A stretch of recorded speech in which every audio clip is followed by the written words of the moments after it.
pick it? No, crusty the clown. I'm gonna let that side grow out, all sides. You should, man. Yeah, it's an experience. I actually went to What? Did you do it? Yeah, I did it, and then I went to like a business, like a work dinner with like everybody there, and I have like pictures taken and all this stuff, and yeah, it's terrible. Anyway, so everybody, welcome to the podcast, Cool Flower, Cool Flower Movies. This is our special Veterans Day episode. We're going to talk about Veterans Day movies, war movies, special. I'm sorry, man. I forgot everything that I was supposed to fucking say. We have no script here. That's what makes it interesting. Yeah, it's off the wall. Yeah, Veterans Day, all that war shit. I guess Adam, Joe, Mike, Word. the Norman. I call you the Norman because it kind of sounds like the Northman. Oh. It's like took it out. So I'll accept it. all right, awesome. Thank you. The Norman. Yeah. So this is it. All right. So now that we're here. Oh Yes. my God. Is that me? Yeah, that's you. Oh Jesus. Can we do a retake? Well, that's why. So Norman, our wonderful producer, has been taking some background photos, and I'm sure that's going to be changed. Oh, thank God. You haven't seen the finished product yet, so I'd hold off on that. Okay. We're gonna need a lot of Photoshop. Okay. Yeah, can I get hair on mine? Jeez, I think That's why I cut off the top. Oh shit. Good man. Why Good don't man. you guys take good pictures, man? I don't understand that. I don't, but Okay. That's don't as good give as a I shit. get right there. Yeah. Oh, jeez. So For better or worse. never mind. I'm not gonna look at myself anymore. Okay. All right, so Veterans Day, okay? Very important day for the people that serve our country more than arguably anybody else does. Mike is himself a veteran. So obviously we thank you for your service. We tip our proverbial hats to you. Oh, thank you. He actually has a hat. So, Yeah. I wore it just to tip it. Perfect. Thank you. so I do with Thank you. condoms. Yep. What's a I don't condom? know. So I don't know if you wanted to divulge a little bit in your experience as a veteran, just, so people understand what it takes to be a wonderful member of that society. Yeah. So I was 18 years old and I needed a job and I wanted to see the world, so I joined the Marine Corps. That's what I did. 4 years active duty, then a couple years reserve, and then finished out there. What an experience! That's all I'm going to tell you. Do you Man, do you regret any of it? Regret may be a strong word, but do I you ever won't. look back like, man, I wonder if I could have done something else when I was 18? Or done something different. I wish I would have seen more of Okinawa instead of partied so much. So in Okinawa, you do one of three things. You're either a bookworm, you go to school all day, or you're a gym rat and you work out after work, and that's all you do, or you you drink.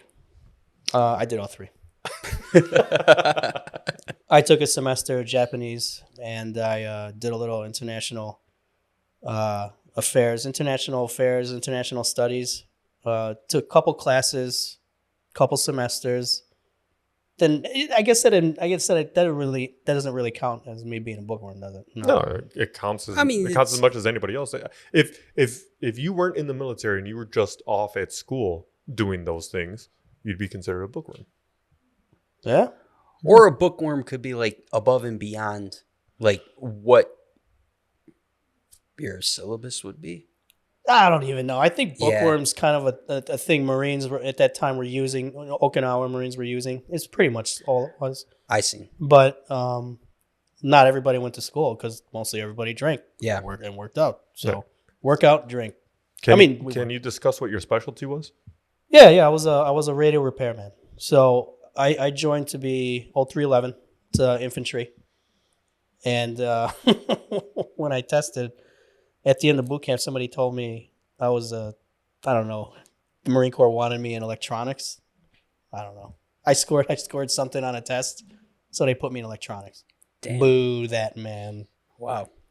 That was more than I was doing when I was 18. Shit. No, it's not even that. It's people. Most of the Marines I know, we joined the Marine Corps because that's what we do.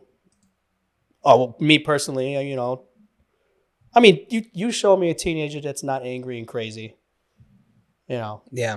and I'll show you an Al Capone that's not an unhinged gangster. Right? Yep. Okay. Yeah. Who's an idiot, by the way? Truth. That was me. I mean, not an unhinged gangster, but idiot. I was a total idiot. We talked about that, right? The YouTube series, whatever. Yeah. So I don't want to get too far off track. Sorry, Kennedy. Yeah, no. Sorry, Kennedy. Sorry. Shout out to Kennedy, by the way. Sorry, Peter. Who We're did, taking you serious. who did listen to the show and Appreciate he told us, he's like, you guys are all over the place, which he was. I wildly blame myself for that. Well, me. I'm gonna have to go ahead and blame these two guys too, because I had nothing to do with that. I tried to stay on topic the whole time. Also, I don't even understand. real quick shout out to Amy at Never Ending Pixels. She was actually one of the first people on Instagram to start following us up, the actual podcast page on Instagram. So shout out to you. Thank you very much. Amy, thank you. She's a Thank big you. nerd. Thank you. She does a lot of the gaming stuff. The actual we're nerds here too. the cube thing that I have in my basement with all the gaming consoles, I actually stole that from her. Nice. Well done. Which I did let her know, like, thank you for the inspiration. Good stuff. But yeah, so being our resident veteran here, I'd like for you to kick us off. What is your all-time favorite military movie? Oh man, I have a few. So can I just start with this? Sure. Part of my reasoning for joining the Marine Corps was numerous viewings of, obviously every Marine knows Full Metal Jacket. Okay, 17 years old watching that Stanley Kubrick great, and thinking to myself, wow, that looks bad, but I'm angry enough at 17 years old that I'm like, Yeah. I want to do that. That's what I want to do. So I can't get enough of it. I mean, obviously there's two parts to Full Metal Jacket. There's the first half, which is all boot camp, and we have the second part, which is the actual experience of Marines in Vietnam. Mm-hmm. Now, with Full Metal Jacket, I think it's safe to say that 99% of people only watch as far as the end of the boot camp stuff and don't even bother. Because, I mean, that's more of the lighthearted, entertaining side. Lighthearted, if you're going to call any part of that movie lighthearted. Yeah. But it's the most widely regarded, remembered part of the movie. Is, Absolutely. R. Lee Ermey was, iconic in the role. Wasn't even supposed to be cast. He wasn't supposed to be casted. Actually, if anybody can remember, if anybody saw past the boot camp part and saw into the Vietnam era scenes, the door gunner for the helo who goes, when Joker asked him, how do you do it? What? Kill women and children. The guy's like, just don't lead them as much. That door gunner, that guy, also, I believe he was actually a Marine as well, but he was slotted to be the drill instructor under the direction and guidance of Lee Ermey. But Stanley Kubrick said Lee Ermey was doing it so well, you just be Gunny Hartman. Damn. You just be senior drill instructor Gunny Hartman, okay? Yeah. And that's how that turned out. Amazing. How many times would you say you've seen that movie? I mean, I'm just ballparking here, but I've probably seen it twice this month already. Holy fuck, But I man. only go through a couple scenes though, because honestly, I look at the boot camp scenes and I think back to myself. I mean, I went through, here we go, age. I went through in 95 and I was expecting things to be very difficult, and they were. Everything's always difficult while you're doing it. But once you make it out, you realize that you're successful no matter how difficult it was. And you always look back, and now you have this sense of pride. It's like, that was easy. But it wasn't. Fuck. But I didn't get beat down the same way they did in the movie. Yeah. I did get my share of ass kicking though. Okay, I'm not gonna lie about that. But I believe you should. that's the way it goes. I mean, you get your ass whooped, and that's what the Marine Corps is about. Okay, break you down to build you back up. But I go back because I think it's just hysterical to see the amount of suffering that these kids are going through. Because a lot of these kids are like 18, 19. Some, if you're 20 years old in boot camp, you're a senior citizen. Yeah. In Marine Corps boot camp, you're a senior citizen. Right. But I look back and there's a feeling, it's called a crucible, which Marines actually go through these days. I was the next class to go after me in 96, 01, January 96, was the first class to introduce the crucible. Which a crucible, just to put it lightly, is a group of people suffering and persevering through a great struggle for a common goal. Okay. And anytime I look at that boot camp part of the movie, I always think of that idea. Is that it doesn't matter, you don't have to be a Marine, you don't have to be in the Army, you have to be in the military. But everybody in the world goes through a struggle. But when you go through it with somebody else or a group, you know not only you're alone, but it reinforces your idea to struggle, to persevere, know that you're not going to quit because you have somebody that's going to back you up. Yeah. And you also feel good knowing you're going to back them up. And you're going to you're going to make that goal. Yeah. And that's what camaraderie and esprit de corps is all about. That's what the Crucible is about. And we all live it every day. And that's why I love watching that. And I think that's the inner emotion that I kind of get when I watch it. So I haven't seen that movie in probably 6 or 7 years. And it's hard to watch beginning to end for me. I'll admit that. Like I could see that, yeah. Once it gets like halfway through, you're just like, all right, like time for the heavy shit. And like, I mean, the movie delves into some really, really deep shit. It does. That you have to try and wrap your brain around. And Stanley Kubrick, I mean, not enough can be said in regard to his directorial style. Absolutely. There are documentaries just on each and every movie that he's put out, just in terms of him being a director. So I feel like he gets arguably some of the best performances out of each one of these characters. Absolutely. Vincent D'Onofrio. I mean, this movie. I think put that him was on his the map. Yeah, that was his breakout role. Mm-hmm. Yeah. Yeah, I think you put him on a map. Matthew Modine. Yeah, Just there's The just whole so cast. many. Yeah, there's so many great people in this movie that went on to have very good careers. But it's that, like in regards to a military movie, it's not the first one I go to, but it's definitely a wonderful movie. There's the door gunner, Tim Colsari. Let's click on him. Was he a Marine? I want to verify this. It says he's a comedian. Yeah. He was. Yeah. Okay. I just want to make sure I got my facts straight. That's all. A leprechaun. All right. Joe, have you seen this movie as well? Yeah, I've seen it. I'm in that demographic that you talked about. I usually just watch the boot camp part and then I stop. But it is interesting when he is in country, like, because he's Joker's he's a reporter, right? Yeah, he's a journalist. Yeah, journalist. The military version of a journalist. Yeah, and he's like really like in the grit, like following and just doing his thing. I didn't realize that until way later on, like when I watched it as an adult. Yeah, we grew up watching like war movies like as kids. I don't know how it is now. We did. Yeah, we did. Because when we're talking about this, like like all I can think about is like Platoon.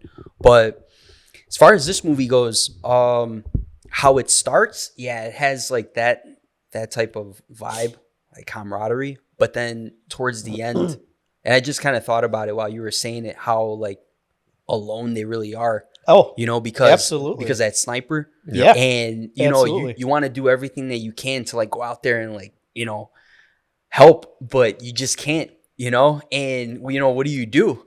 And it's just, man, it's really powerful. That's a great point that you bring up, because and I always correlate these things to real life, because what do you do? Yeah, you see a situation, what do you do? Yep. Right. And it's, you know, everyone's heroic in their own mind. Yeah. Like they'll see someone like that, like, I would have gone out and done like X, Y. Like, no, you wouldn't. No, you wouldn't. You'd have been in the corner, pissing your pants. And it's not even judging anybody at that point. It's understanding who you really are, not who you want to be, not who you see yourself as. Who are you really? Yeah. But, you know, and a lot of truth behind that whole scenario is, who knows? Someone may be cowering. Someone may be actually be a hero. Yeah. Someone may That might be the moment where they actually take action. That's their turn towards their destiny of, like, you know, helping out or not being a coward. Right. So, like, for instance, does a parent know how they're going to parent before they have kids? I sure as shit didn't. How do parents know? How does anybody know? How does anybody know what they're going to do in a car accident if they've never been in one? Yep. Let alone a soldier or a Marine or airman or sailor in a firefight. Yeah. Seeing their friend get shot. Yeah. How do they know how they're going to react? They've never been through it before. Exactly. That's the whole thing. Yeah. It's difficult for us to fathom what we're going to do or how we're going to respond in severe situations like that unless we've been in it. Yep. And I think this is a challenge that everybody goes through day in, day out. And you don't have to be in combat to have that amount of stress in your life or to have that fear or not fear. Fear is natural. Okay? Right. Yep. But we don't know what we're going to do until we're actually there. We Yep. can plan. You can play out all these scenarios all day you want, all as far as you want, but you'll never really know until you're in it. Yep. Now, I will say, you brought up that you guys watched a lot of these movies growing up. Yeah. Yeah. Now, my father's a Marine. Semper Fi. Semper Fi. But he didn't want us watching a lot of this stuff growing up because even when I was younger and I told my dad, I want to be a Marine, I want to be a soldier, he'd be like, no, you don't. Find anything else to do. Damn. He's like, you're too smart and, you know, pave a different way. Now, my dad grew up in the mean streets of Chicago. Yeah. Augusta and Monticello.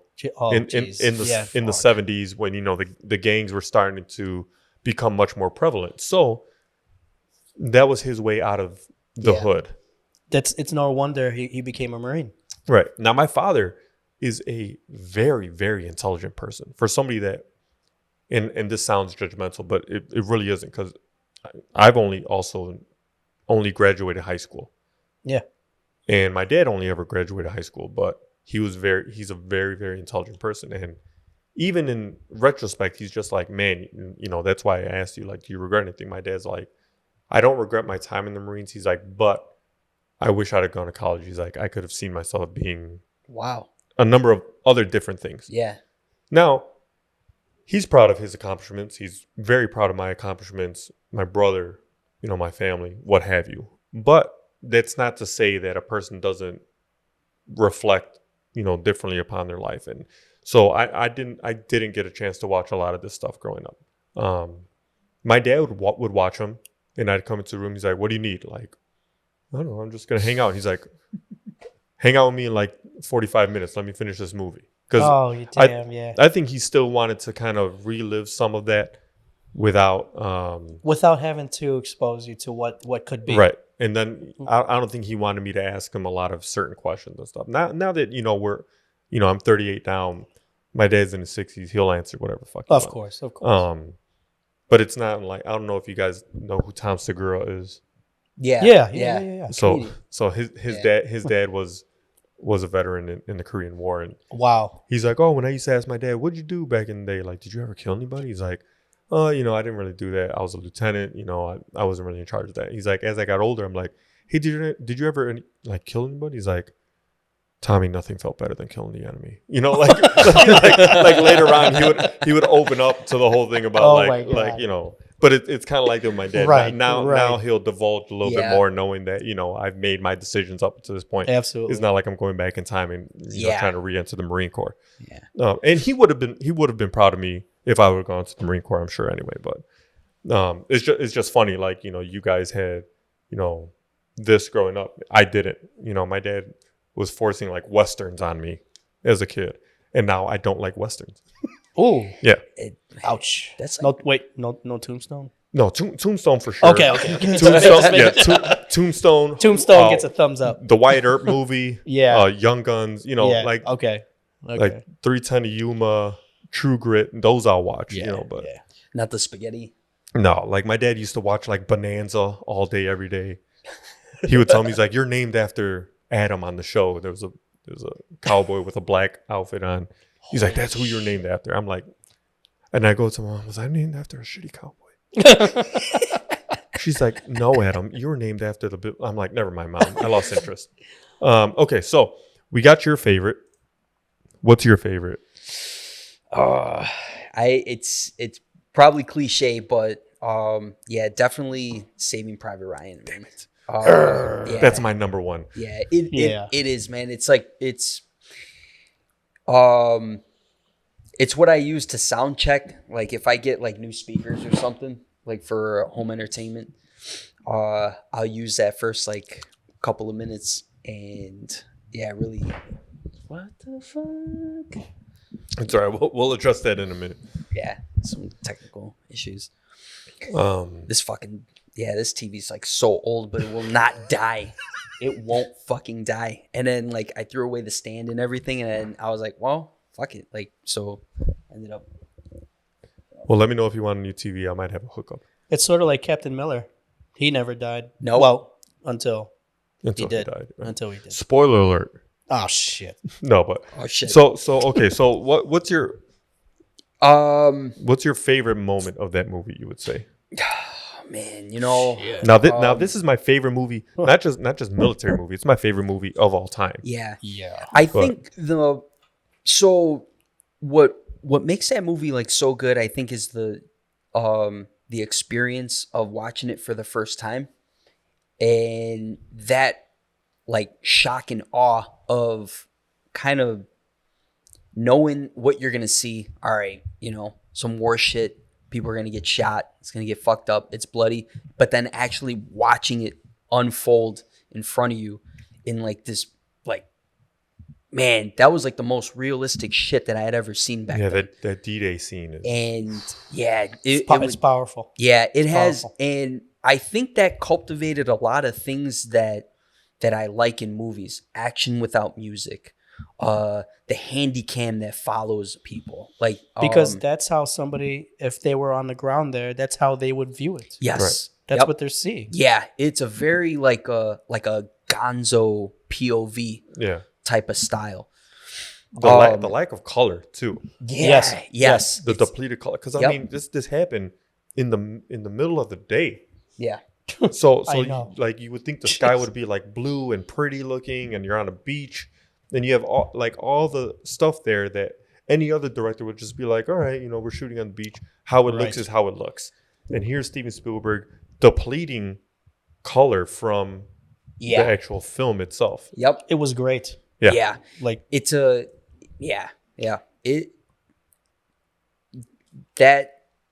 it's just I think that probably represents like the emotion that's there, you know. It's like nothing's really popping and you're just kind of focused on the violence or whatever, but yeah, there's that and then finally, like when they take like all the pill boxes and like it's just this haze of you know, and then the music just slowly comes in, and then there's like that fog. It's out of focus, and then it's just kind of like Yeah. you know, I just clocked out. Fuck, it feels so good. but then you have the follow on when when Captain Miller's briefing his superior officer, yes, yeah, which was played by none The, other gr- than the great. Dennis Farina. Farina, yep. the great. This one comes straight from the top. Yeah. Yeah, exactly. This one comes straight from the top. And all he says is, yes, sir. Yep. But even before that, if you, I mean, you guys have listened to that part, because we only see one portion of what Captain Miller's unit did. Yeah. He talked about how far they went up the coastline, Yeah. what they took out, how many KIAs they took. Yeah. Like, it was insane. And then he listen to this shit. It's great. He even complains. To Dennis Farina. I forget if Dennis Farina was a major or if he was a colonel. I forget. But what was his complaint? Because we could have used those. No, I forgot what the nomenclature was, but we could have used those weapons, sir. Yeah. Well, even And I think a part of that whole scene that doesn't get enough credit, like obviously you had everything going on, and you get swept away in the victory of right, the armed forces in that moment, but then afterwards you see them kind of devolve where there's a sense of retribution and how they're dealing with the Nazis. Like, they're going in there like, hey, here's some guys surrendering. Fuck you. Take this bullet. Yes. Because at that point they've lost. I mean, and it turns to almost a gray area of like you're watching and you're cheering almost for these soldiers. Like, yeah, fucking kill this piece of shit. Like, right. But it's a whole different emotion. Right. There could be a whole other movie on the other side showing how much of an asshole the Americans are for shooting, right, surrendering. And like, don't get me wrong. When I watch it, I still am like, yeah, fuck those Nazis. 100%. Absolutely. But Spielberg is really smart in, hey, we're giving you this really crazy moment and you're going to feel every emotion. Yes. Every gamut of feeling that you can. And then we're going to make you question the validity of those emotions. Oh, Jesus, yeah. And that's what makes it very interesting to me. Yeah. Yep. That's just the opening scene. Right. Yeah, man. There's so much to just the opening scene. That movie's there's so much to unpack in that movie. Absolutely. It's an emotional roller coaster. Yeah. It really is. Yeah. And then how you said, like you get these like, so now he's given more orders, right? Or new orders. Yes. And he has to get up them and he's there. He gets up them. And it's sad to say, like I wish I was like Miller, but I'm not. I think I'm more like Upham. I don't think so, actually. I don't think so. I'm always like a fumbling idiot, but dude, I don't think I've seen you kick a dude in the balls before or something. Holy fuck. I don't know who I'd be, but I'd want to be Miller too. I'd probably be Paul Giamatti complaining about a rock in my boot. Actually, yeah. Sitting down. Actually, I kind of, yeah. Oh, you can't tell me Joe doesn't look like Private Mellish, though. Oh, yeah. Holy shit. Oh, Jesus, yes. A little bit. Mellish gets it rough, though. Yeah. Oh, no, wait. Wait. No. Even Bryan Cranston was good in that Worst movie. death. Oh, like a 3-second role. Yep. Yeah, he was awesome. I think it was actually 3 minutes. Yeah. With no arm. A one-armed Bryan Cranston's better than two-armed almost anybody else. Truth. You're goddamn right. Yeah, so fuck, what the fuck was I saying? Yeah, well, anyway, no, I would have gave that ammo to I would have saved Mellish. I would have saved him. I don't think I would have been that Upham. No, nobody in this room is anything close to Upham. And cheers to Upham because Upham was the other side.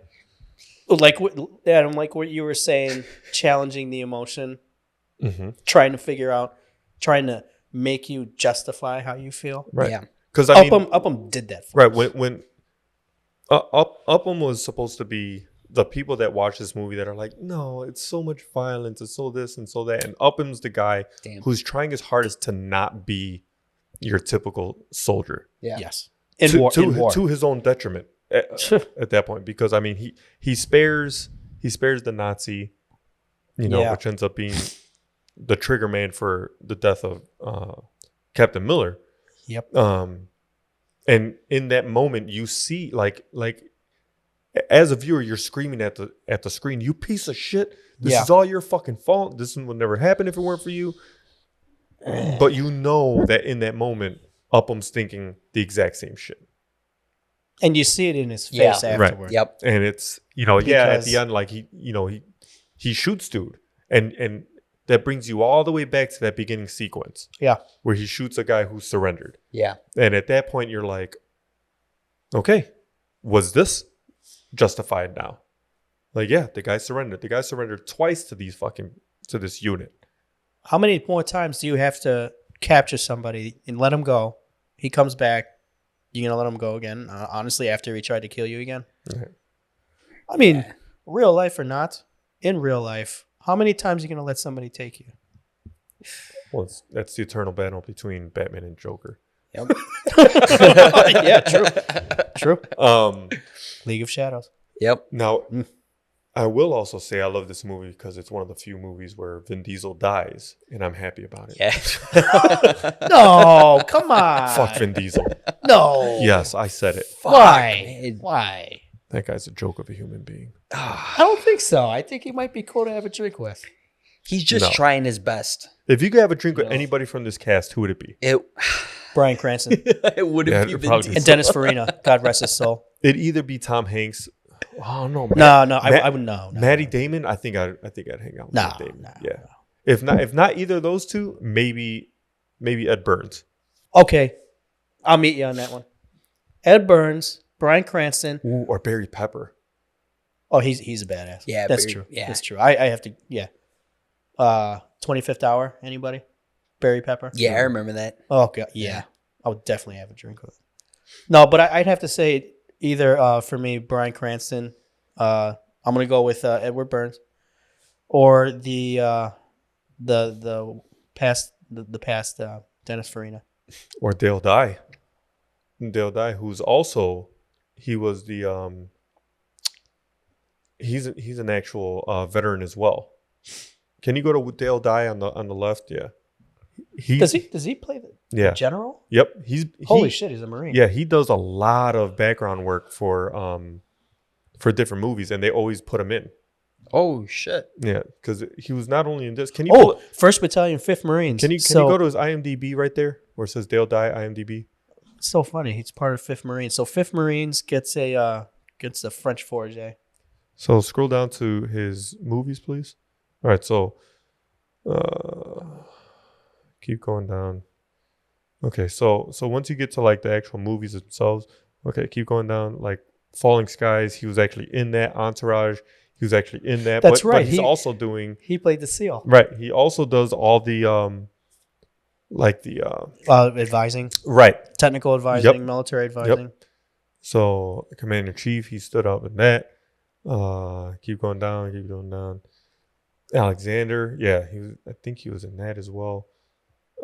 Spy Game. He was in that Band of Brothers. What He part played did he a role? What play? Oh, He was the commander. what in Spy Game? Mm-hmm. You did some commander. voice narration in the video games too. Yeah, for a lot of the Call of Duties and Medal of Honors. Yeah, Medal of Honor. The first Medal of Honor is an amazing game. I don't know if you guys have ever played that. Yeah. But you Yeah, Did I that did was- I ever play that? you open on D-Day. Wait, I think I did play that. Yeah, I think so, man. Because Thanks, Norman. yeah, that was on place that predated COD. Yeah. I think that was PS1 or 2. PS1. PS1, right? Yep. And I remember playing that, and you're like storming the beach on D-Day, and you're like, this is just like Saving Private Ryan. Damn, I can't fucking remember. I remember playing one of those games. I don't know if it was a Call of Duty or if it was Medal of Honor. Yeah, because But I Call of Duty had a D-Day one too. Yeah, Yeah, yeah, they did. Yeah, that was World War II. yeah, And the Call Yeah. of Duty World War II also had that, and World at War. It was one of those two, yeah. because those are the two different companies. Are you okay with me moving on to my? Oh yeah, dude. That was it. So because you took my Saving Private Ryan, I'm gonna have to go out of left field with a military movie that I feel like doesn't get enough credit for what it was, and that is Stripes. Oh, razzle dazzle. Oh my god! Now Now I feel less. I feel lesser. You touch me, I kill you. now Army Stripes. training. Sir. Stripes is one of those things.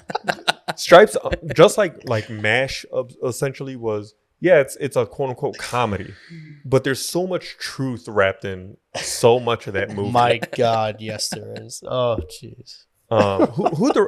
Did Harold Ramis direct this? I think so. Wait a minute, Sean Young was in it. Yeah. She was one of Yeah, those. Ivan Reitman. Reitman, the guy who did Ghostbusters. She was one of the MPs that Oh, that's arrested him. right. Yeah. That's right. Norman, have you ever seen this movie? No. Okay. This movie's absolutely Oh my fantastic. Came God. out in 1981, so Yes. you weren't even a thought yet. Son of bitch shit. Now everybody repeat. But even Son of bitch shit. even when they shave their heads and he's like Krishna, Hare Krishna, I fucking That was John Candy. yeah. Oh to my me, God. this was a movie Walking that I out with watched. his hair. He's Yep. like, oh. They're all sad. My dad was okay with me watching this movie. This was a movie and he would watch it every time it was on. Every single time Stripes was on, because I think again this brought up a different side of that boot camp, a different side of Truth. service that because it's not always nitty gritty shit. It's not. There's a lot of fun and a lot of camaraderie that you're gonna get in that unit that you won't get anywhere else. And I'm actually so glad you brought that up, because actually, real military life is not about war and combat. It's not about being hardcore. Majority of the personnel in the armed forces are not special forces that are killing Osama bin Laden 24/7. Okay, that's not the way the real military works. The real military is pretty much, for the most part, a 9-to-5 job where you all tell stupid jokes, you act stupid, you get shit faced after work, you do stupid things, you get a 15-6. It's an investigation. You get office hours. That's Marine Corps, and it's comical, Right. Like, I actually thought about writing a like a Seinfeld style kind of sitcom for it, but I didn't devote to it.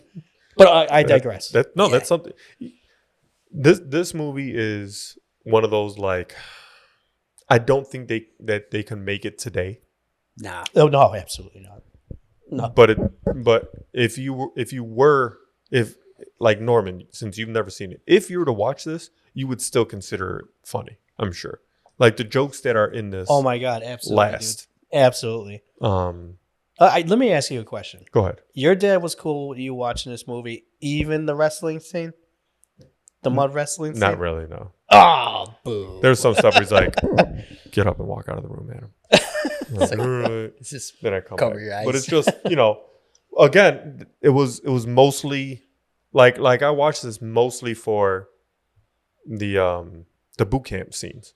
Okay. Like once you get past that, it's still a funny movie, but like the best parts to me are within the confines of the boot camp, and Well, yeah, because at the same time, you see a similar behavior. You see everybody coming together during a very difficult time. It's the for same a common thing. goal. Yeah, it's the same thing. Yeah, fucking Oxburger. But I just had to throw that out there just because That's great. That's so good. well, you took my Saving Private Ryan. My bad. No, it's cool. I think I mentioned in our first podcast anyway, like, my thoughts on, or a lot of my thoughts on Saving Private Ryan. So I didn't want to rehash my side of things. So I'm glad you opened up with that. But this is just to take it in a different direction. Now, I've never seen Zero Dark 30, and my brother shits on me for that all the time. Yeah, I've never seen that either. Okay. So I did see it. Okay. And I think Jessica Chastain is fucking hot as shit. Oh my God. I Yeah. learned today that Jessica Chastain got naked in a movie. Yeah. With who? It was a Vegas movie. What? I can't think of what it is. But we got to find out. We got to find out. While we're finding that one. Yeah, well, let's not pull up the pictures, but can you put what movie? Oh, hold on, list of appearances. List of appearances. Oh no, let's. Yeah. There you go. Great nudity. It got whoa. Hold on, take it easy. I can always blur it. Okay, yeah, blur through that. Keep going down. It'll say the name of the movie. Lawless. Okay. All right. We're getting All a right. little weird now. Right. All right, Lawless. cool. All right, cool. Okay. All right. Was that the one you were talking about? Nude breasts. The story of it is where she's working for a character or somebody who's a gangster. All right, so yeah. I believe. All right, so Lawless, she was nude. Salome, she was nude. These must have been Jolene, earlier. she was nude. Go back up. Jolene. Oh, nude lesbian. Oh, Zookeeper's wife, she was nude. What the fuck? Damn. Okay. Briefly shows her left breast as she lies in bed. Oh, Wow. very nice. Sounds nice. Yeah. Can you screenshot that and send it? Oh, Body Double. Body Double. Boo. But that's only for one part of it. Damn. Nude Bush. What? Well, I mean, come on. Oh, scenes from a marriage. Okay. I mean, it's Bush. But if it's full frontal with Bush, I mean, that's acceptable. Right. Okay. All that aside. Yeah. Okay. So Wait, Zero Dark 30. So Zero Dark 30 is a depiction of how the U.S. intel community arrived to Osama bin Laden's location and acted on it. Okay. Right. I just have slight issue because this movie came out a year after it happened, and typically things like this aren't declassified for, a longer period than a year. And without getting into the weeds too much, it was just it was real quick, It's conveniently fast. Yes, Oh, yes, yeah. yes. And there is that, but I will say, in terms of how it was depicted, I think it's mostly accurate. So I can't speak intelligently on how naval special warfare carries out their operations. So I can't comment really on the accuracy of that. Not saying it did happen or didn't happen. What I'm saying is I just can't comment on it. I mean, I think the way it was portrayed, it is pretty realistic to my knowledge and my experiences. But I just don't think something like that should have come out so soon. I think there's just so much behind it that I have a little issue with it. But all that aside, I think it was great. I think it was a good movie, cinematically speaking. Would you watch it right now? Like if it was on right now, would you be like, Change is a piece of shit, or are you gonna watch it? I mean, it depends on my company. I wouldn't watch it on my own. If it was us, if it was I would watch it with you guys. Okay. Yeah, so we can kind of talk about it. I would go through the motion because I believe the movie is actually based off of a book that was written quite soon after the operation took place. It's a book called No Easy Day, which is a motto in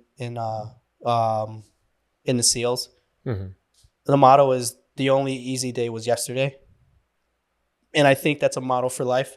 I'm gonna get that tattooed on my neck. That's pretty good. Please don't. Well, you won't be able to join the Marine Corps if you do. So, No, I know. it's a little late for me. Tattoos on the neck are not authorized by the United States Marine Corps. Tattoos on the neck shouldn't be authorized by anything. Or on the face, for that matter. But, no, there it was. I just think I think the book came out really, really soon. And there were people in the special warfare community that had a little bit of issue with that, to put it lightly. Mm-hmm. But all that aside, cinematically speaking, Yeah. I saw Zero Dark 30, and if I could go in unbiased, I think it's a good movie. Was it well made? It was Well shot? It was well put together. The actors did a great job. There's some heavy hitters in this. Yeah, I was Absolutely, looking at it. star-studded cast. Star-studded cast. Who do you think's the best out of all those people up there? James Gandolfini, standard. I was gonna say Mark Strong. Mark Strong is so good. Mark Strong is amazing. Yeah, he makes any like level 1 movie level 10. It's like really he's good. Like the Kingsman. Yeah. That's a dope. That Like No. Really like those movies. Yeah. oh yes, Those movies. yeah. He definitely was in the Kingsman. Correct. He was arguably the best part of the Green Lantern movie yeah. as Sinestro. That's still like the best casting. Yes. Yeah. Best DC casting. I mean, before there was Deadpool, there was Mark Strong in Green Lantern. Okay. Yep. One of these days when we have a superhero day, I will divulge fully into that movie. I promise you. Okay. Yeah. Okay. We need to do this soon. I mean, it's a Green Lantern Corps, so technically they're a military. Okay. Yep. But I'm not getting. This is true. This is true. But there are plenty of other good military movies that we could bring up. So okay. Okay. So let's talk about Black Hawk Down. Oh. Which I think, and I'm gonna get a lot of shit for this, I think it is an overrated fucking movie. Okay. And I think for any of the military that are out there that are gonna watch this or watching, I will tell you, part of you probably feels the same way. I feel a little bit of the same way, seeing as how I've looked into what really happened, and that really did happen, but there's a lot more to the story. For instance, I don't mean no. I'm just going to say this. I defer to you on most of this stuff. 10th Mountain, kudos to you guys. Not taken away from the Rangers and Delta, but 10th Mountain, you motherfuckers are hard chargers, man. You guys fucking did all the groundwork. You guys laid the land for a special ops to get in there and do what they had to do. But it was 10th Mountain that I think arguably the movie should have been about. Mm-hmm. But a lot of the activity, a lot of the trauma, a lot of the bullshit that went down that day, it happened on that day. There was a lot of lead up to it, and I think the movie should have went into a little more of what 10th Mountain did. Rather than just give them a quick shout out at the end. Right. To me, now, who directed this? Was it Ridley Scott? Yeah, I think Was so. it Ridley Scott? No. Who's the director? I mean, I feel like there's a little. Oh, yeah, Jerry directed and produced by Bruckheimer. Ridley Scott, right? And Jerry Bruckheimer produced. Yeah, good job on that. Thank you. Actually, I should have known that. To me, it's his directorial style. Ridley Scott works for a lot of things. To me, this didn't work the same way. And I felt like he used a lot of the same. The same efforts that he used to direct this was very similar to me to how he directed Man on Fire. A lot of quick cuts. Oh yeah, absolutely. A lot of fast transitioning. Truth. But Man on Fire was Tony Scott. Oh yeah, that's right. But they share similar styles. Yeah, it's just that Tony Scott was That's more. Right. He was more liberal with the cut shots. Yeah, because it enhances effect. But it felt like that for me for both of them. Like Truth, and I agree with you on this. Whereas the reason why Saving Private Ryan worked was it was a large, like most shots were like a large scope and like, you know, everything's real close and in your fast, face. yeah, fast action in this shit. Yeah, and it's just like I don't know what's happening in some of these scenes, and it's bouncing back and forth a lot, and it's like it's hard to focus on what story I thought was important here. But that's just me. My brother loves this movie. I know tons of people probably love this movie, and it's not a bad movie. I just think it's slightly overrated. I think the movie, in terms of the story it was telling, wasn't overrated. I think it was overrated in how it was portrayed. Right. So, okay, I think we're in complete agreement with that. I think it was telling more of the action part of it and showing a little bit of the debauchery that went down. When the first helicopter went down, bad day. Yeah. When the second one went down, even worse day. And then the carnage really starts. The movie was pretty much firefight after that, and really all you saw was carnage. But you really didn't get a feel for where the operation was supposed to go versus where it went. Right. Damn. And where it was going to go after that. How the general was going to adapt and overcome in that case, because it was focused more on action. Right. Entertainment value. Yeah, which it's a movie, so you're going to get that. You know, Right. things are going to be sensationalized. Right. But it is what it is. I think the actors did a great job, and I think the production was a great job too. I think Josh Hartnett is an underrated fucking actor. Absolutely, Yeah. absolutely. Yeah, I he's thought really good. I thought this movie was going to set him on his way. After seeing 30 Days of Night and Right. Lucky Number 11, I'm like, Yeah. even his 3-minute role in Sin City, I thought was fucking fantastic. Yeah. Oh, I have to go back and watch that. 'Cause Yeah. I don't remember it as vividly as I would like. He was the opening. It was the opening sequence, right? Was him and I forgot what the other chick's name was. Yeah, but they're out on that balcony. Yep. And then, Jessica Alba. No, Okay. no, it was somebody else. But that's an amazing scene. Do you have any thoughts on it, Joe? That we haven't hashed over. Man, I really don't remember this movie too well. I think the part that I remember is just that long run at the end, that hike. Oh Like, my God! See, that was Oh, terrible. Jesus. And I always think Bro. of that when I'm like, Can you imagine that? God. Yeah, because they fought their way out, but then they still had to truck it. Like I forgot what the context was and what happened. But, Dude, that's part of having a callous mind. David Goggins, big ups, man. Shout out, because that's what actually being a part of special operations community. Not only just special operations community, but this actually could adapt to all facets of life as well. But having a calloused mind it means that you have calcified your emotions. Yeah. You've been beat down so hard, and you know how to overcome that beat down. Even when you're at your lowest, yet you're most tired, you're most fatigued, you will persevere and overcome. Yep. There's no other option. You got to do it. And you keep running, you carry that weight. These guys were carrying around 80 pounds of gear. Yeah. At that point, after fighting for what? Almost 19, almost 20 hours Yep. of constant fighting and running around back and forth across the city. And yeah, you bring up a great scene, dude. Yeah, that was... The one part that resonates with me is when the one guy, he's vomiting as he's running. Because I've actually done that before. It's a long time ago. It's a really long time ago, but I haven't worked out in a long time, as everybody can see. But I need to get back. I promise you. I bet it was more recently than I have. No, So don't worry about it. Well, you guys look better, so. All right, so I want a quick fire. Now, Norman, get ready because you're going to be typing kind of fast. Since we brought up our favorite ones, I want to just burn through some other ones, and we're just going to give like a quick yay or nay for some of these. Okay.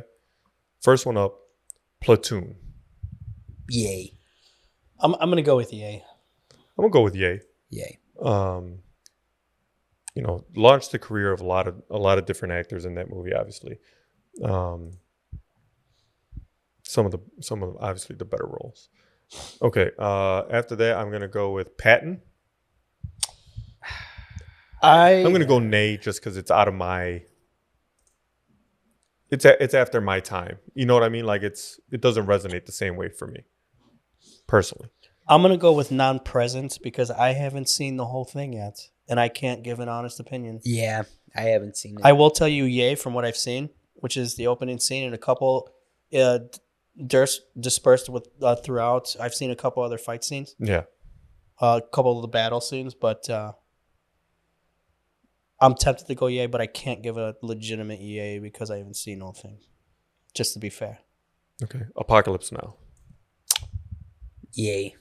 Yeah. I'm gonna have to go yay. Yeah. Yeah.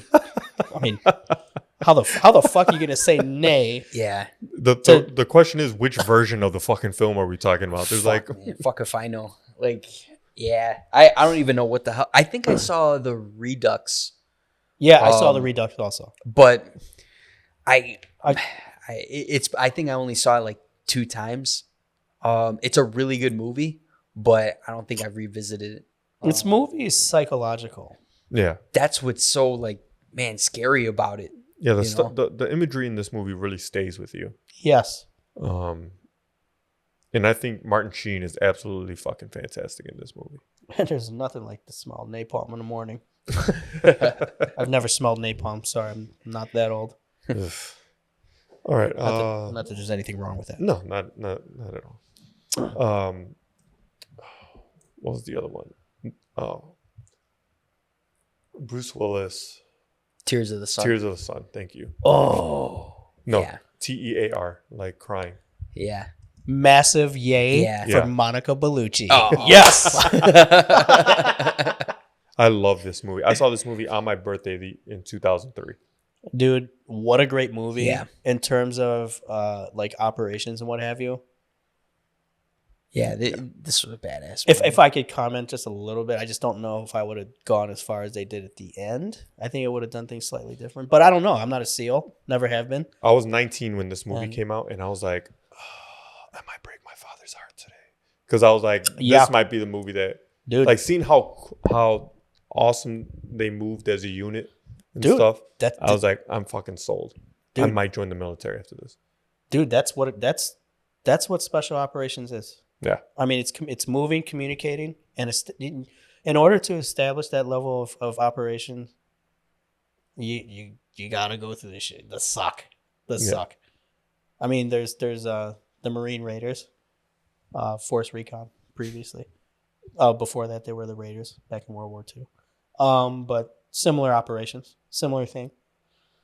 Communicate, shoot, move. These things are they're fundamentals in combat, in military combat. So, and everybody in this movie played the role fucking perfectly. oh, absolutely. Like there wasn't anybody that didn't feel like like. How many movies had you seen Bruce Willis in prior to this? And once he was in this movie, you're just like, okay. Yeah, you accept it for what he was. Totally different role. Like it was a different. It was Bruce Willis, but it was Bruce Willis as my fucking team leader. Yeah. Fuck. Like I would work for that dude. Yeah. Very like his character and what have you. Real quick, Johnny Messner there, wasn't he in the new version of Running Scared with Paul Walker? Paul Walker? I think so, yeah. I just want to bring that up real quick. Yeah, I Yep. think so. God. Which is funny because Cole Hauser is also in Too Fast, Too Furious. Really? Yeah. He's the bad guy. Oh, no shit. Yeah. Can you go to Cole Hauser up top? Right there. Yep. Right there. Too Fast, Too Furious. The second one. Wait, he's in Yellowstone too. Yeah. I mean, he's in Yellowstone also. Not that there's a Yellowstone 2 yet. It's also in Good Will Hunting for like 6 seconds. He is. Yeah. When? Yeah, he's one of Matty Damon's friends. Oh, shit. He's like, it's a good cop, brother. He's the one that gets in the car. Oh, okay. Oh, yeah. Higher Learning. That's a good fucking movie.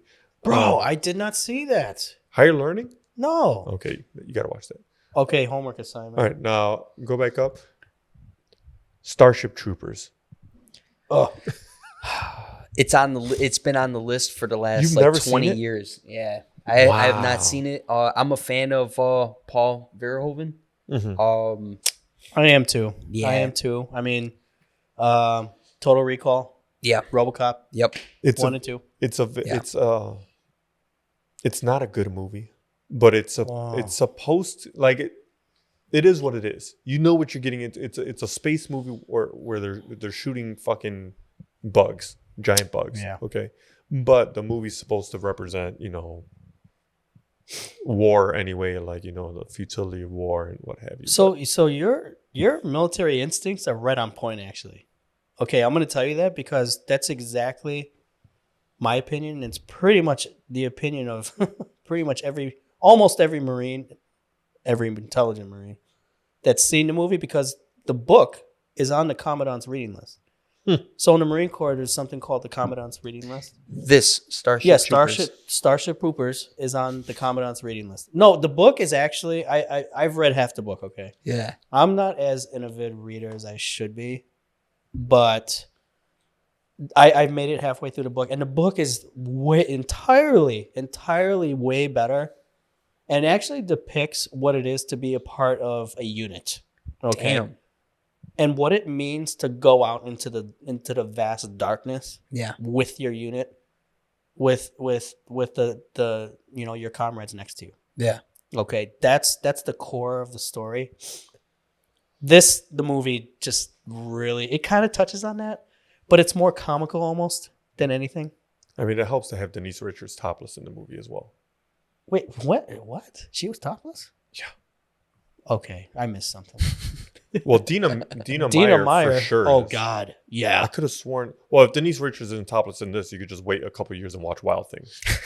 There is that. Of She course. just shows up to the casting without a shirt. That's all you needed at that point.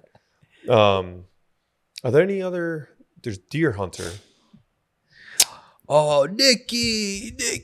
No, Deer Hunter was I've never seen this. It's a good movie, man. I've seen the Russian roulette scene, so I'm well aware of it. Yeah. But I've never seen this movie.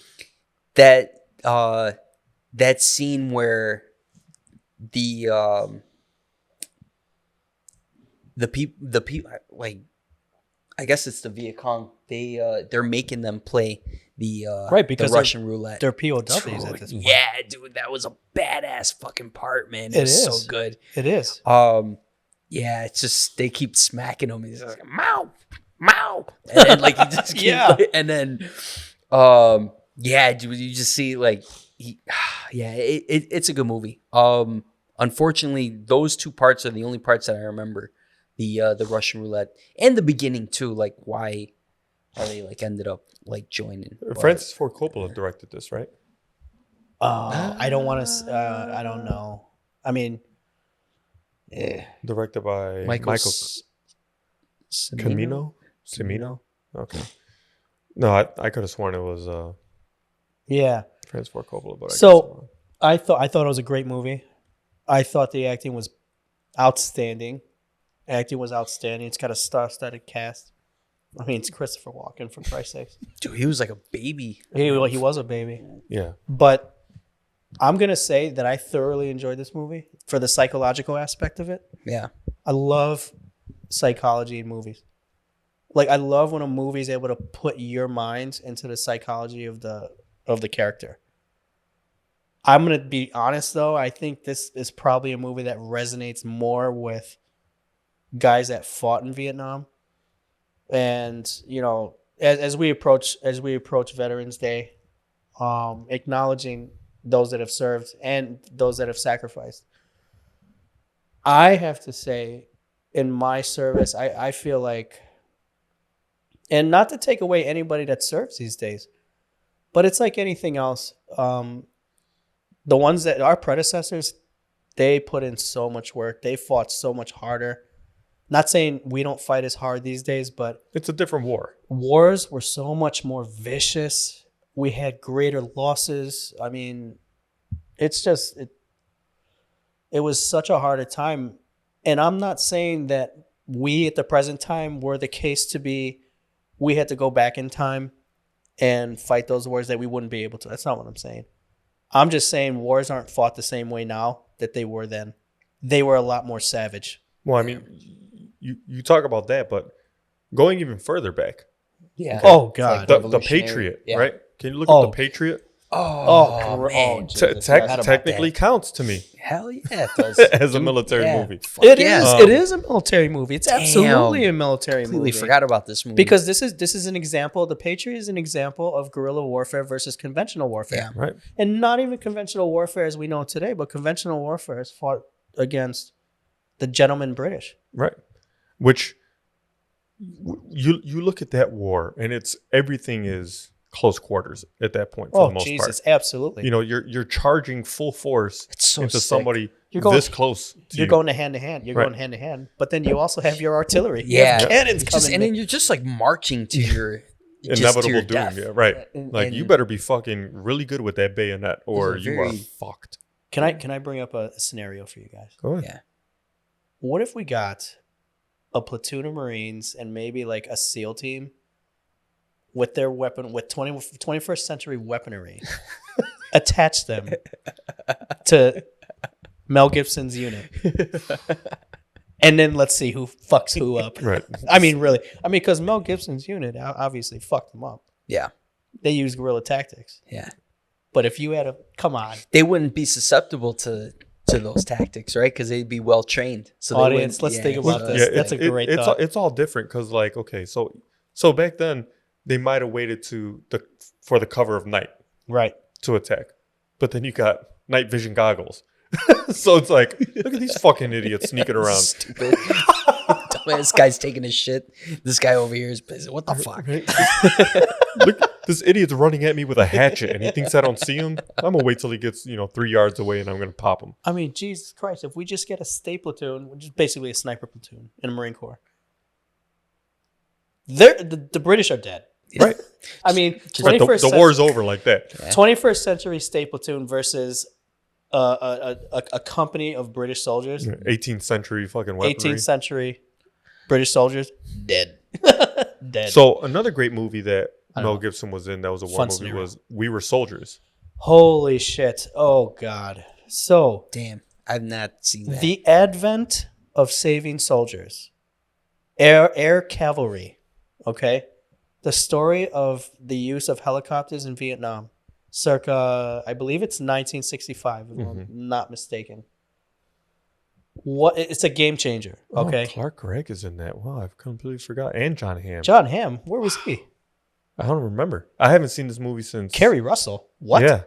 Barry Damn. Pepper. I remember Barry Barry Pepper being he in was it again. he was the PAO guy.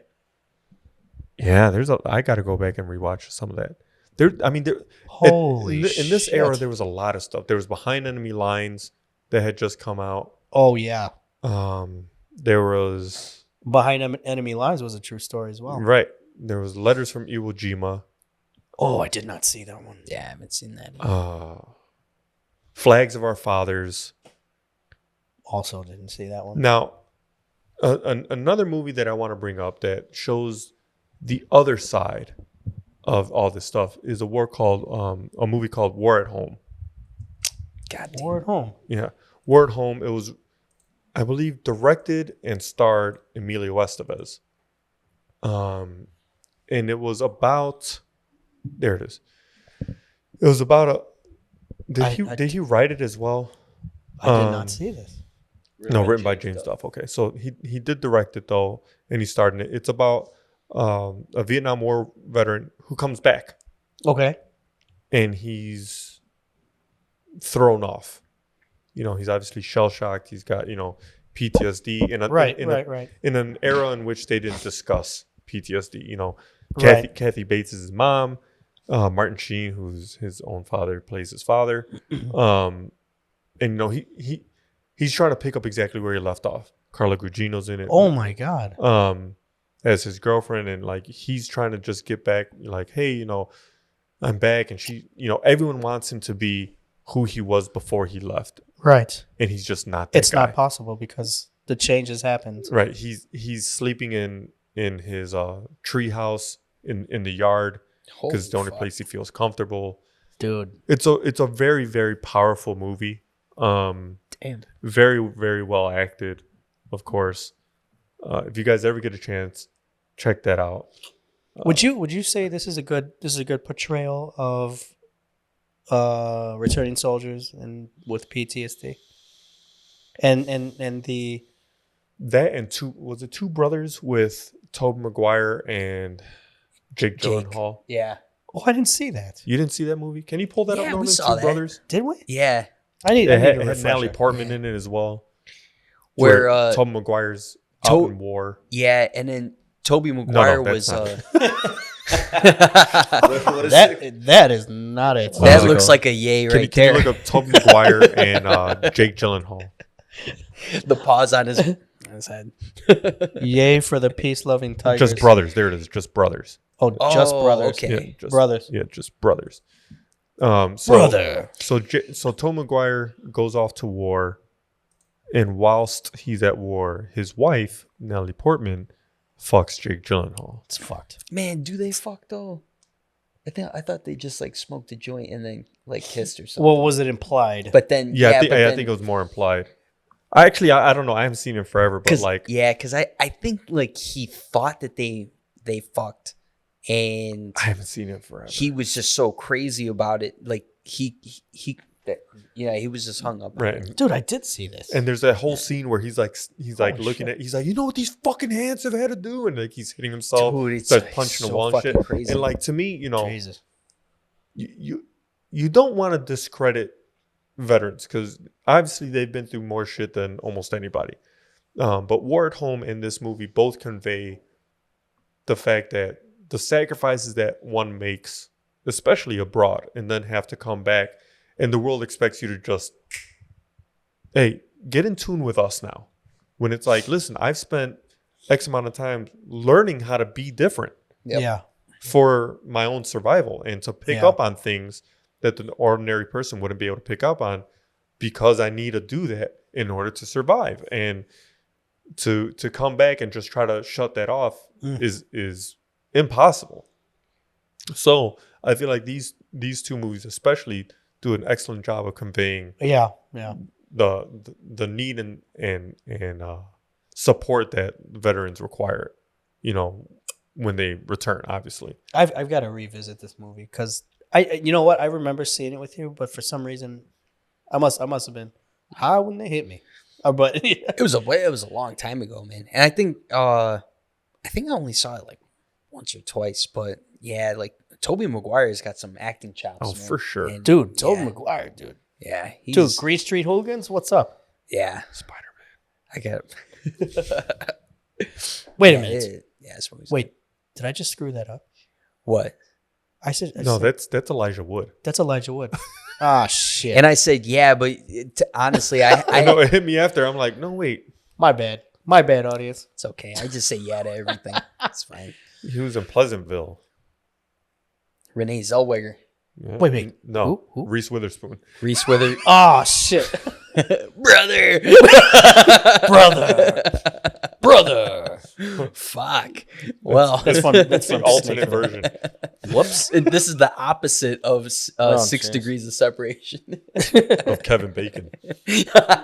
2 degrees of fucking it up. What was I gonna say? So yeah, besides those two movies, there is another movie which I don't think gets enough credit in regards to how to deal not just with PTSD but war wounds. You know, and it kind of gets swept under the rug in regards to the rest of the movie.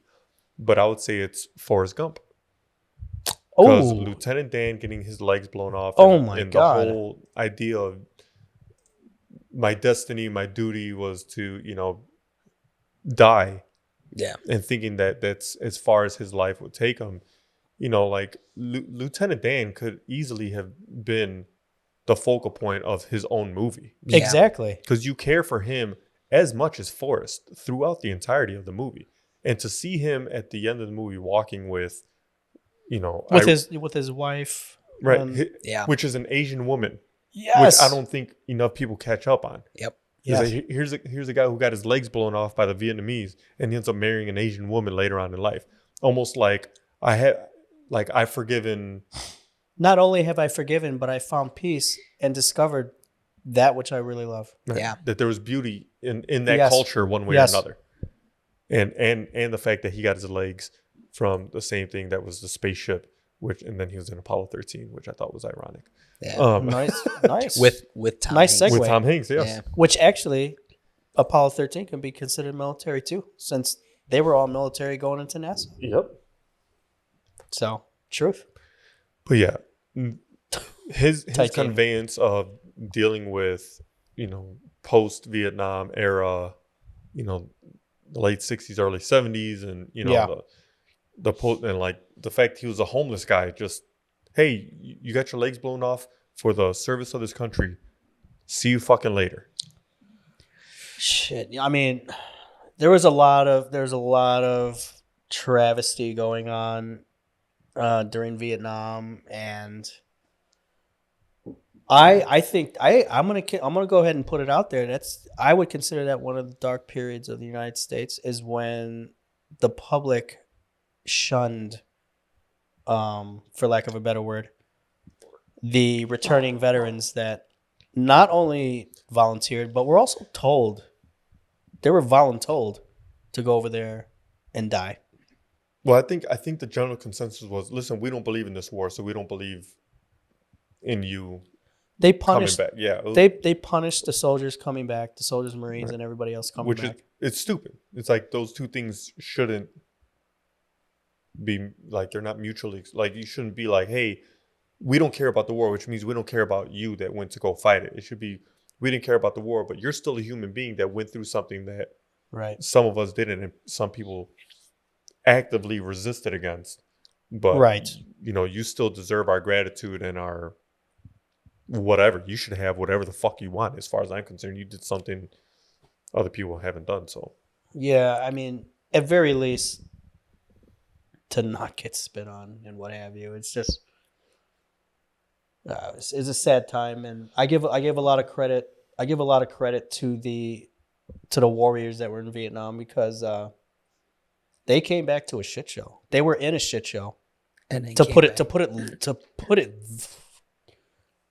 unjustifiably lightly, in a shit show, to come back home to a further shit show, and then be asked, like you said earlier, to be asked to assimilate back into regular life. Right. Come on, Come on, man. All right, so we're at what 12:30 right now. So it's getting kind of late. Norman, if you could do one last thing for me, pull up most famous war movies. Yeah, we'll just nope, not memorials. You're killing me, Smalls. So we'll just go through some of these just to see which ones we may have missed. Obviously, we're not going to know every fucking war movie. Wow, we covered pretty much almost Like all the All top Quiet line. on the Western Front. I've never heard of that before in my life. I've heard of that. Actually, I saw it in.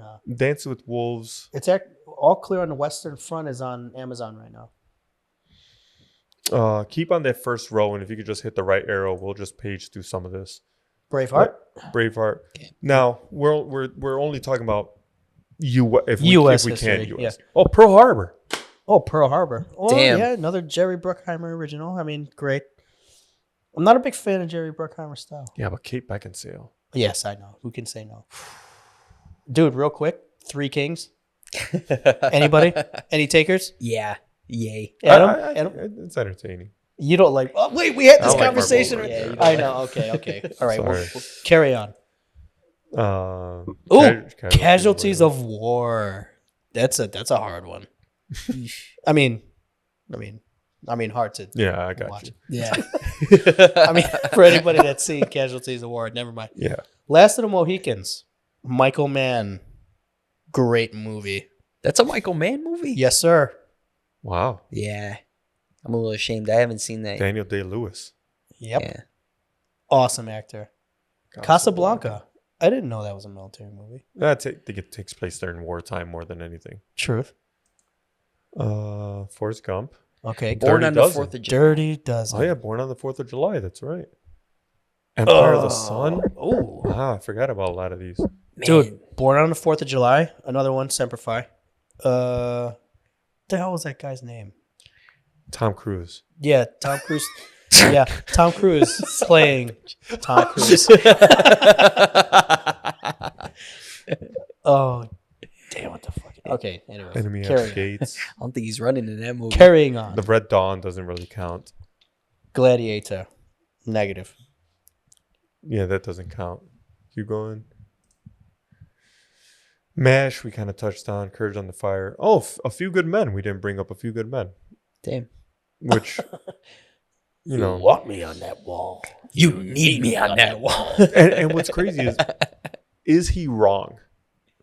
Like, you watch that movie and you're like, man, he's a fucking asshole. So but was was he wrong? Was it okay? Real quick, Obviously, I'm gonna answer your question. He was wrong for the Code Red, of course, but for Private Santiago. But He was wrong because of the way it ended, but not that Code Reds are a thing. I never heard of a Code Red, but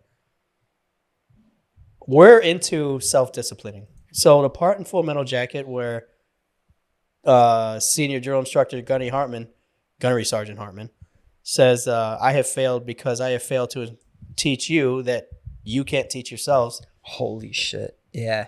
So I failed you, but you failed each other, so you're going to pay. I agree with that. Yeah. And that's a standard in not just the Marine Corps, but really in life. If I can't correct you, you can't correct me. Are we waiting for mom and dad to correct us? Negative. So that's basically the idea. But what I believe it was Ivan Reitman. Did he direct A Few Good Men? I don't believe so. I don't remember who directed that, but Rob Reiner. Rob Reiner. My apologies. I don't know why I said that, but Rob Reiner,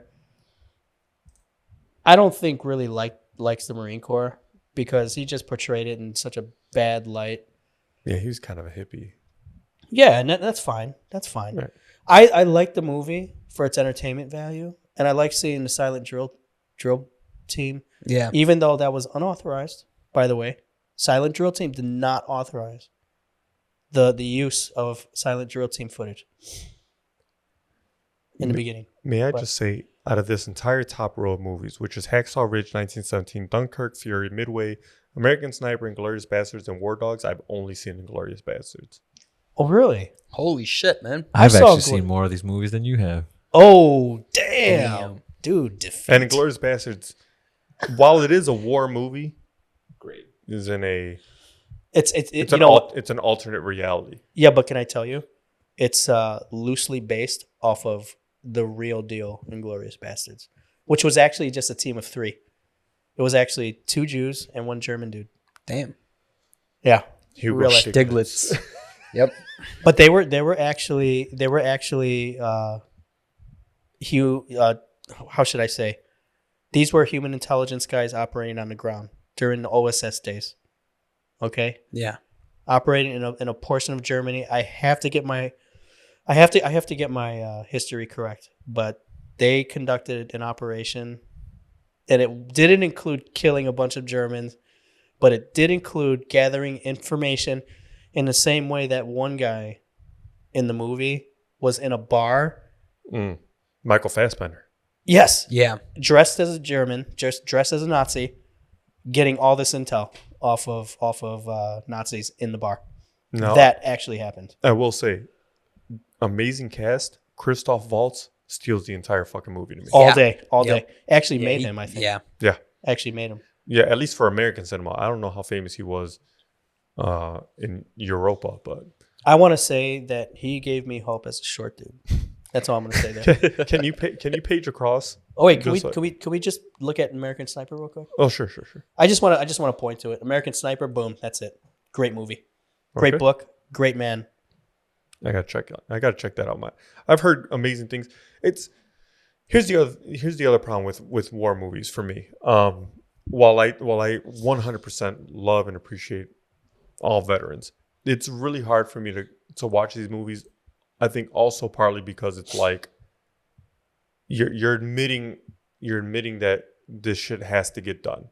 Yeah. And in my mind,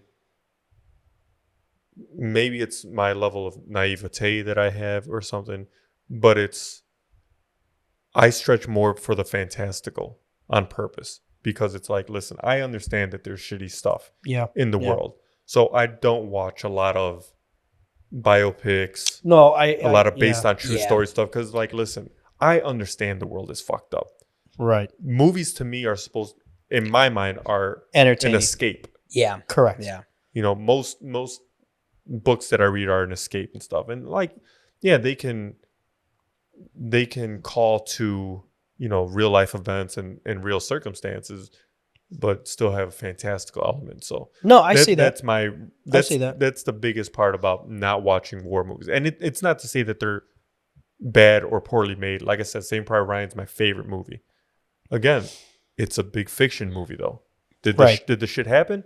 100%. But I still have the cover of being like, well, it's not real. Those weren't real people, and like, you know, then it tricks my mind. It was surrounded by real events, which made it great. Right. Yeah. Now I absolutely love Band of Brothers. Oh, I usually watch that every year on Veterans Day, or as much as I can. Yeah. So we could spend a whole other hour talking about that. Never seen any of these. Real quick, 13 hours. I think you should give a look. Well, I mean, you're not interested. Well, I'll still watch. I'll still watch it. Not interested. It's just that this is a depiction of what happened in Benghazi, and I also read the book. Pretty close to the book. Okay, great acting by everybody. James Dale, James Badge, Badge Dale. James Badge Dale. He was in 24, third season. Remember? Who was he? He was Jack Bauer's partner. The one that ended up Chase, yeah, ended up fucking his daughter. Shit. Yeah. Damn. He's in that movie, 13 Hours. If you haven't seen Joe, Yeah. if you haven't seen it, see that motherfucker. You've been telling me about that for a Bro, while, man. I have the book Yeah. when you're ready. You already have 2 of my books, though. Yeah. It's all good. All right, next page. Next. Oh, my God. We just passed Ghosts so many. of War. Hurt Locker. I liked Hurt Locker for the most part, but I already know. But again, I have the luxury of ignorance for that. So while I do like the movie, I didn't understand the inconsistencies and the. I love Jeremy Renner. I think he's a great actor, and I think he did an exceptional job. I think Anthony Mackie did a great job in that. Yeah, movie. absolutely. I agree with that. Also, that's as far as I'm gonna go. Okay, next. Yeah, I haven't seen it. Saving Private Ryan. Tropic Thunder, man. Hell yeah. Somebody say it for me. If not, okay. Never go full retard. So damn good. Dude, has anybody seen The Wall? Has anybody seen that? I see it. It keeps popping up in my Amazon. I Prime. never heard of it. Never heard of it. It's a sniper story about it's about snipers, enemy sniper attacking American sniper, and an American sniper can't leave because the moment he moves, he's in open territory. He's gonna die. Damn. That's the drama of it.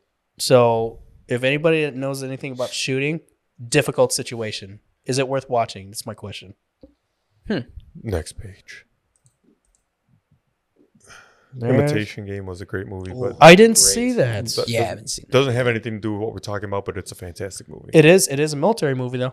Yeah, technically, yeah. It is. It's based off of the first computer. Absolutely. Next. As well. Yep. Damn. Next page, Norman. Whoops. Yeah, I think now we're starting to get into the weird shit. The thin red line. Five minutes bit. Yeah, that's my sound bar. That's okay. Oh shit. Black Hawk Down. We did cover a lot. We covered a lot of We really good did. movies. We did. I think Yeah, but man, we forgot a lot though. Like I saw Fury on there. Yeah, Born on the 4th of July. Fury was based on a true story, right?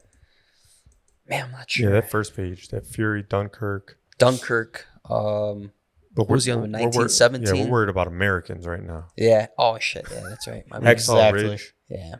I haven't seen I haven't Hacksaw seen that Ridge. either.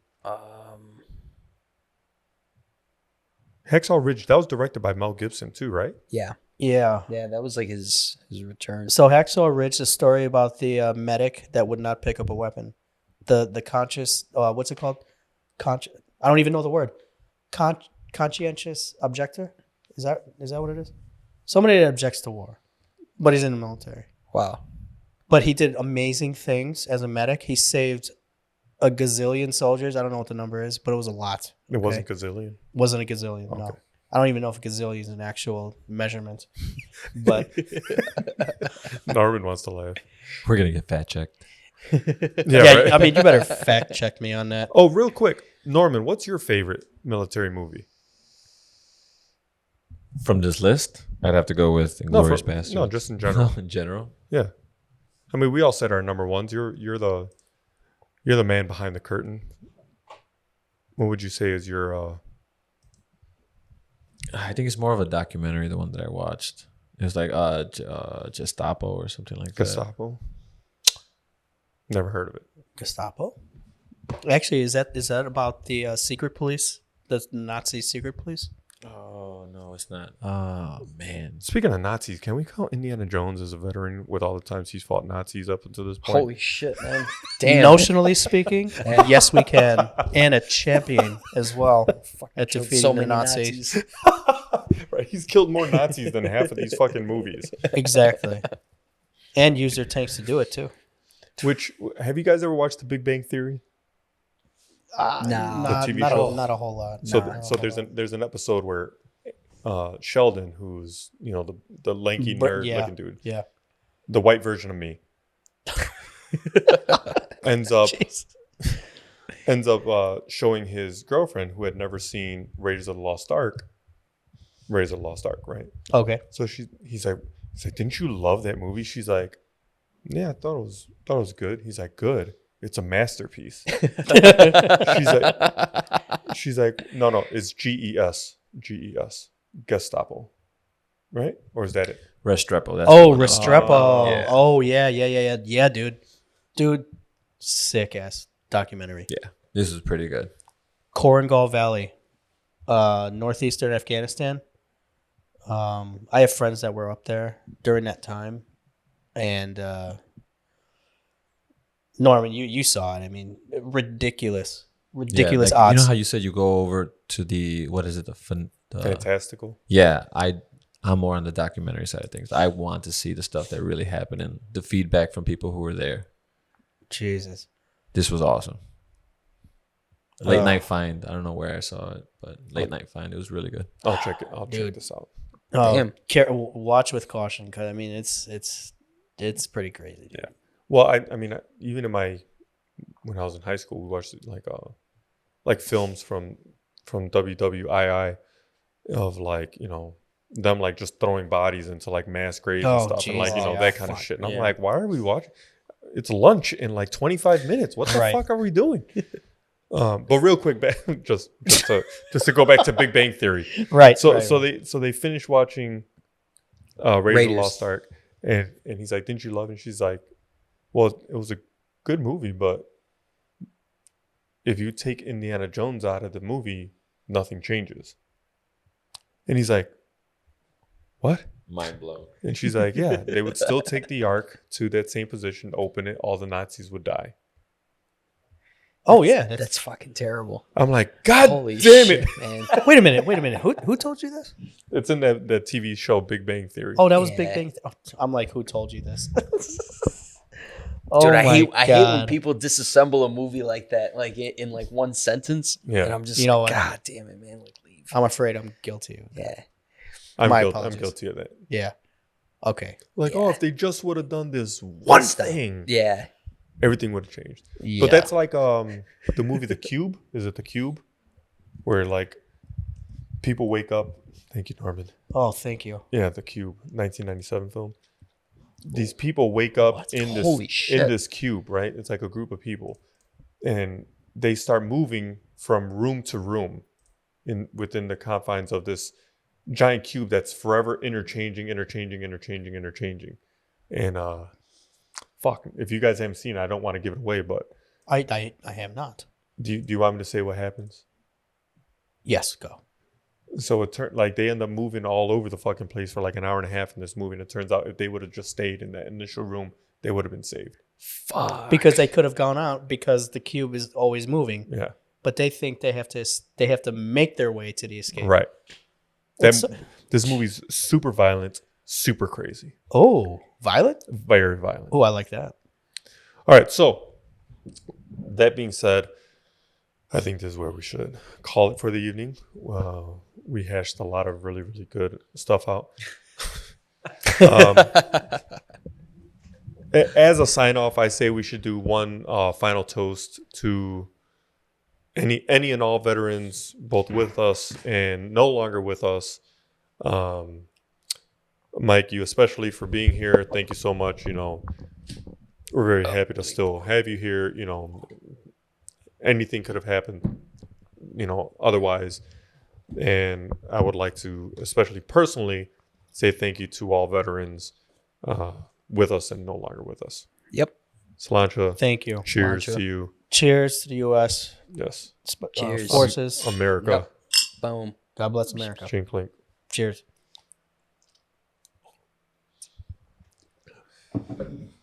And I'm Adam Flores. Make sure you follow us on Instagram, Cool Flower Movies Podcast. I'm also Lantern84 on Instagram and basically all social media, including the PlayStation Network. So if you ever want to play video games with me, you can find me on there.